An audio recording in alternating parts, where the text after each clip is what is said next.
Hey guys, today I'm going to show you how to transform your powder puffs to go from this to this so they look brand new again. Believe it or not, this is less than a week's worth of makeup, and I don't use full coverage makeup. I use an SPF that's tinted paired with a little bit of the Charlotte Tilbury powder. This is a breeding ground for bacteria, it harbours dead skin cells, and you don't want to be putting that back on your face, so it's really important to keep them as clean as possible, and I'm going to show you how to make them look brand new again.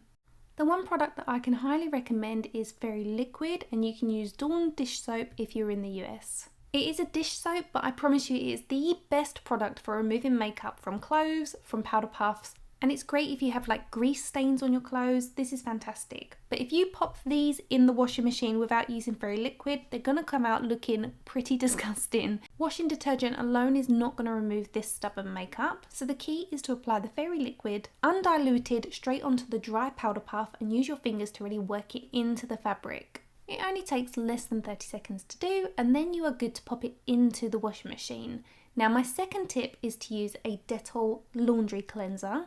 This is going to kill 99.9% of bacteria, so this is great for powder puffs, underwear, anything that's close to your skin where you want to make sure there is zero bacteria. So this is them out of the wash. I've let them dry. As you can see, there's still a lot of lint on there and they're a little bit crumpled. These particular powder puff inserts are sewn in, so a little tip to prevent them from getting all crumpled in the wash is to tack them with a little bit of black cotton just on a few different places. I've done 2 on the side and then 1 just off center at the top, and this helps prevent the insert from completely folding in on itself, because that is a pet peeve of mine.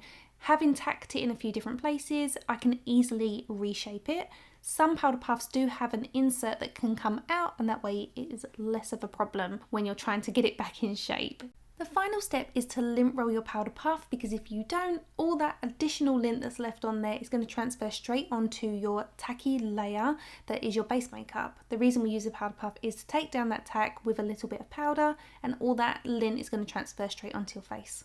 This final step is what makes it look brand new, and it literally takes seconds, but it's also super satisfying to do.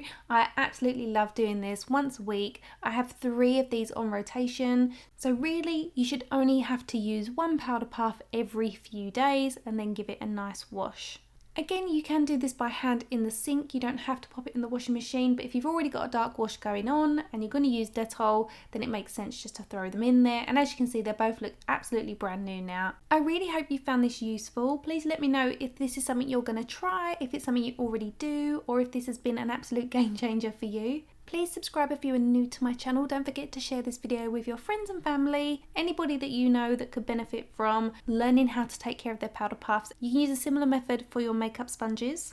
Come follow me outside of YouTube over on Instagram at ShowMeMakeup. Thank you for watching, and I'll see you in my next video. Bye guys!